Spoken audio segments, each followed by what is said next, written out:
Yo, what's going on, guys? Mush back at it with another video here to highlight some of the best Steam game deals under the price of $5. Now, these are deals available directly on Steam. We cover a lot of other e-tailers, but I get it that some of you guys just want to keep your purchasing to directly on Steam, and I've got you guys covered. And guess what? I don't just have you covered, they got you covered with all of the deals that they're running. Golden Week is one of my favorite times of the year, just with all of the deals they're running. Now, generally speaking, I own every single damn game that's recommended because I'm a weeaboo and all these Japanese games are in my library, but I get to recommend them to you ad nauseum, and that is always an enjoyable time. So, let's get right into it again. Under $5, let's kick it off with Valkyria Chronicles from Sega, 75% off for $4.99. Valkyria Chronicles was one of those games that I played back in the fall of, wait for it, 2008. Yes, 15 and a half years ago. But here's where Valkyria Chronicles shines. Because it employed such a great watercolor art style, it has just aged so gracefully well. It didn't rely on having very groundbreaking visuals at the time. Aesthetically, it was just a really pleasing game to look at. The characters aren't blowaway, but they're fine. Gameplay is tactics-based and works pretty damn well. Can get fairly challenging at times, but for $4.99, think it's a great deal. And they do have the Valkyria Chronicles bundle. If you want to get VC for the complete edition, you can get both for $13.48. That certainly isn't a bad pickup either. Next up, another set of JRPGs. We got .hack GU Last Recode, 90% off for $4.99. You got .hack GU Volumes 1 through 3. These games are absolutely awesome. They're really well done JRPGs that suckers like myself back in the PS2 era had to pay $40, $50 a pop for because that's just how they structured the release of these games. It was us getting robbed. Let's be real. We got fleeced. If you played .hack back in the day, you got fleeced on the original series, you got fleeced on GU, but guess what? It was such a good time that we took the fleecing. But yeah, $5 for this is a great deal. You've got a great cast of characters, even though a lot of them don't get a ton of shine, given that there's just so many characters in it, but the main character in Haseo and the key other characters are well developed. I think for $4.99, this is a great pickup. Strongly would recommend it. Next up, Catherine Classic, 75% off for $4.99. I'm still salty that we don't have Catherine Full Body Edition on PC. Maybe at some point, Atlas and Sega, they'll decide to release that.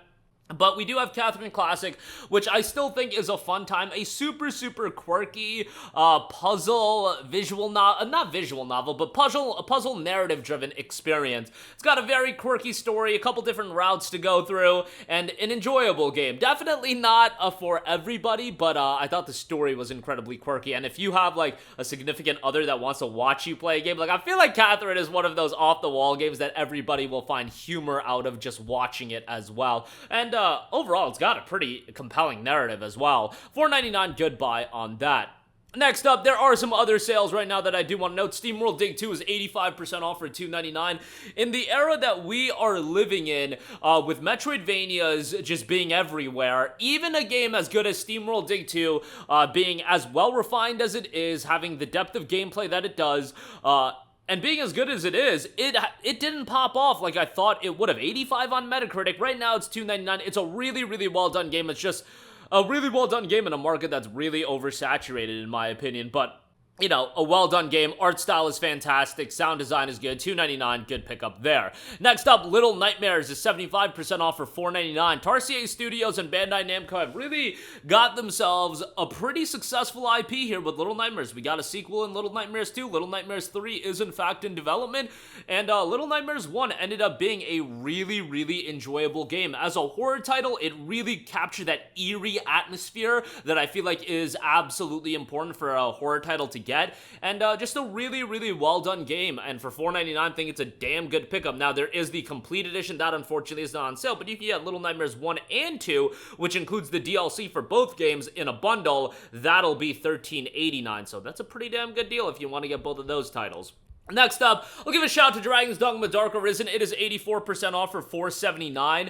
Dragon's Dogma Dark Arisen's a damn good game, even though at this point it is very much showing its age. Now, obviously, we did recently have the release of Dragon's Dogma 2, which was a disaster on PC to an extent from a performance standpoint. Playable, yes, but is it ideal? Is it optimal? Absolutely not. I gotta jump back into the game here soon and, you know, try out the performance again. But the original, given that it is a fraction of the price as this second game, it's still a pretty good RPG to go through and have a decent time with. Again, sub $5 I think is a great price, so definitely would give that a look for it being that cheap. And then if you do like it, I probably at this stage wouldn't pick up Dragon's Dogma 2 given that it's so expensive. I would wait for that game to see a sizable discount and then maybe circle back and play Dragon's Dogma 2 a year from now when it's down to like 20-30 bucks. I think that'll be the best route to go.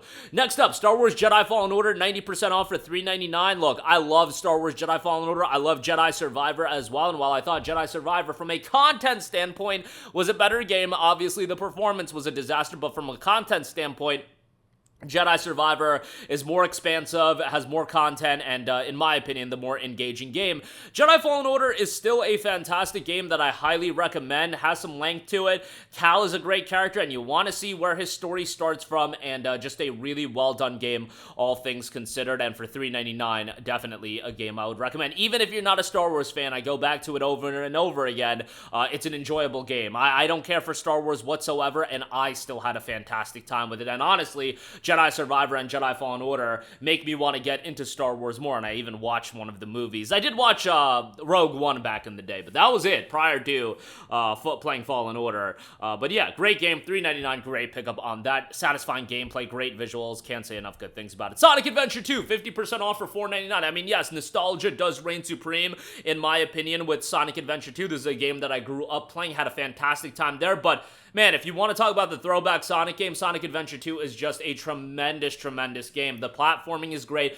Why Sonic games consistently have the best soundtracks in some of the best soundtracks. Saying the best soundtrack is a little bit of a stretch, but some of the best soundtracks in all of gaming is just completely bewildering to me. Even like the trash games like Sonic Secret and the Rings get a banger theme song. How that happens, I have no idea. Ask Sega about that. But yeah, Sonic Adventure 2 has a tremendous soundtrack as well. And a great game. If you're into platformers, you'll enjoy it quite a bit. Next up, we do have Dead Space 2. Gotta give this a mention as it is 80% off for $3.99, and it looking like Dead Space as a franchise is getting shelved for a while again. So effing depressing as far as that's concerned. I thought Dead Space 2 was an even better game than Dead Space 1. I thought from a gameplay standpoint, it was tremendous. Narratively, it was still incredibly compelling, and the atmosphere, just like Dead Space 1, incredibly, incredibly engrossing. I guess at some point, maybe you could say the jump scares kind of lost their effect, but that's kind of the idea of jump scares. Like, they're not always going to have their effect, but Dead Space 2 I still thought was an incredibly well-developed game, and I would strongly recommend it, so certainly do go check it out, and it's a great horror game, and again, with Dead Space getting shelved is the best we're kind of going to do if you want to see the narrative continue or see Dead Space continue, circle back and play Dead Space 2. And lastly, let's give a shout to Prototype, 75% off for $4.99. Look, Prototype had a lot of issues, and I played it back in June of 2009 when it came out on PS3, and I remember the clash between Prototype and Infamous back in the day. Which superhero game was going to be better? It was definitely Infamous, but Prototype was a solid game, and what I think Prototype does really well is really making you feel like an overpowered superhero or an overpowered man with abilities, because hero is a subjective term as far as, you know, Alex Mercer in Prototype, but still a very, very fun game and really embodies that fun factor in gaming. That sometimes that's all you need, even if it's not the most polished and the most refined. But that is going to do it for me. Again, a lot of great deals under the price of $5 are available over on Steam. Links to all of these in the description box below. As always, let me know all of your thoughts in the comments section down below, and I will catch you guys in the next one. Peace out. Hey, what's going on, guys? Mush here again. Hope you enjoyed the video. As you guys might know, YouTube's notification system is sometimes a little bit wonky, even if you're subscribed to the channel. Maybe you're not abundantly aware that I uploaded a video. To remedy that situation, make sure you hit the bell notification button. This way, whenever I upload a new video, and I try to upload as consistently as possible, you will be notified directly of the upload, and you can watch it as soon as it goes live. I would really appreciate if you guys hit that button so you can stay up to date with all of the content I'm posting. But as always, guys, thanks for watching, and I'll catch you guys in the next one. Peace out.